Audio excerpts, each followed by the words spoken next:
Olá. Hoje a gente mergulha num trecho de uma história que joga a gente bem no meio de uma galáxia em guerra, sabe? É a bordo de uma nave gigantesca, num momento assim de muita tensão e mudança de pensamento. Exato. O cenário é o Império Humano se expandindo com a tal verdade imperial. É uma filosofia secular, bem racionalista, Isso, que basicamente baniu religião, crença no sobrenatural, esse tipo de coisa. só que, né, por baixo dos panos está crescendo uma fé proibida. Uma que vê o imperador como um deus. Pois é, e a nossa ideia aqui é explorar justamente esse choque, a razão oficial contra essa fé que está surgindo. E também as dúvidas de personagens importantes, os sinais de conspiração, tudo pelo olhar deles ali na hora. Vamos nessa? Bom, a cena abre numa reunião secreta dessa nova fé, o despertar divino. Tem o Titus Cassar, que é o pregador, falando com fervor, né? Que o imperador é divino, que a fé é essencial e tal. Uhum. E quem está lá escondido espiando? O Kyrios Sinderman, um iterador, ou seja, um propagandista oficial da verdade imperial. E aí que tá o ponto-chave, né? Ele era um cético dos céticos. Totalmente, mas agora ele está abalado, porque ele viu um milagre. A Euphrate Killer sobrevivendo a algo que não devia ser possível, uma coisa do caos. O conflito interno dele é quase palpável ali. E esse conflito dele expõe a rachadura principal, eu acho. A verdade imperial, por princípio, nega o inexplicável, o sobrenatural. Ponto. Certo. Só que a experiência do Sinderman e o próprio fato desse culto existir e crescer bate de frente com isso. Mostra como a vivência pessoal pode, assim, balançar até a ideologia mais firme, especialmente num universo onde o inexplicável parece bem real. É verdade. E a Killer acaba virando um símbolo, né? Mesmo sem querer, talvez. Um ponto para onde essa fé toda converge e se espalhando super rápido, mesmo sendo proibida. E aí, a tensão explode. A reunião é atacada, com violência. O caçar grita para fugirem, tiros para todo lado. Aparecem umas figuras sombrias, talvez Astartes, os supersoldados. Hum, O Sinderman e o caçar conseguem escapar por um Cris. E esse ataque, olha, não parece algo isolado. Tem um clima geral de repressão no ar. sim. É quando entram em cena outros personagens importantes. O capitão Garviol Loken, um Astartes que parece leal, mas está cheio de dúvidas, e a Mersadie Oliton, uma rememoradora, tipo uma cronista. E ela já descreve as dificuldades, né? Acesso limitado, informação controlada. Exatamente.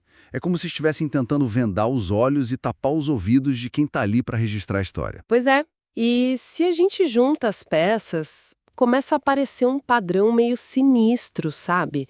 Mortes suspeitas, mencionam o poeta Carcase, o comandante Varvaros. Isso. Some outra rememoradora, a Vivar, e aí entra o Malogar Rust, que é o conselheiro do chefão, o senhor da guerra Horus. Parece que é ele quem está impondo essas restrições, sabe? Ele até confronta o Loken sobre a presença de civis como a Oliton por perto. Não parecem acidentes, né?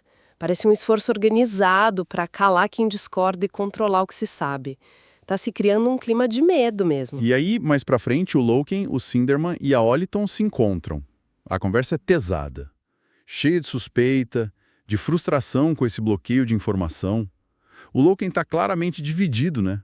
Entre a lealdade ao Horus e a própria consciência. Sim, dá para sentir essa divisão nele. E o momento mais forte é quando Sinderman, ele confessa, admite que estava em outro incidente com a Killer, algo inexplicável, e usa a palavra feitiçaria. Para um entrador, isso é impensável. É a ruína total da crença dele, né? Exato. A verdade imperial dele desmoronou. E essa crise do Sinderman é profunda, porque ele era o porta-voz da razão. Quando ele fala em música das esferas, sugere que ele está percebendo uma outra camada da realidade, talvez uma bem terrível, que a verdade imperial ou ignora ou negativamente.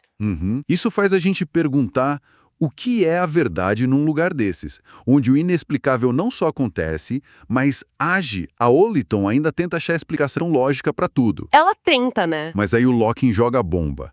O Varvaros, o comandante que morreu, não foi em combate. Foi fogo amigo, um tiro de Bolter Astartes. Traição dentro da própria elite guerreira. Pesado. E enquanto tudo isso rola nos níveis mais baixos, lá em cima o próprio Senhor da Guerra, o Horus, está preocupado com outra coisa. Tempestades no Warp, aquele espaço imaterial maluco que usam para viajar, ameaçando isolar tudo. Ah, sim. Complica tudo, né? E ele está dando ordens para uma operação militar gigante em Calf. E tem as tropas-chefe e a Enkmei Singh, que transmite as ordens telepaticamente. Ela sentiu um peso horrível nelas. Uma premonição de sangue e morte. Então, o que a gente está vendo é conflito em todo lado. Ideológico, fé contra a razão, pessoal, dúvida contra a lealdade, como no Loken e no Sinderman, e estratégico. Essas manobras militares meio obscuras e a repressão interna abafando a verdade.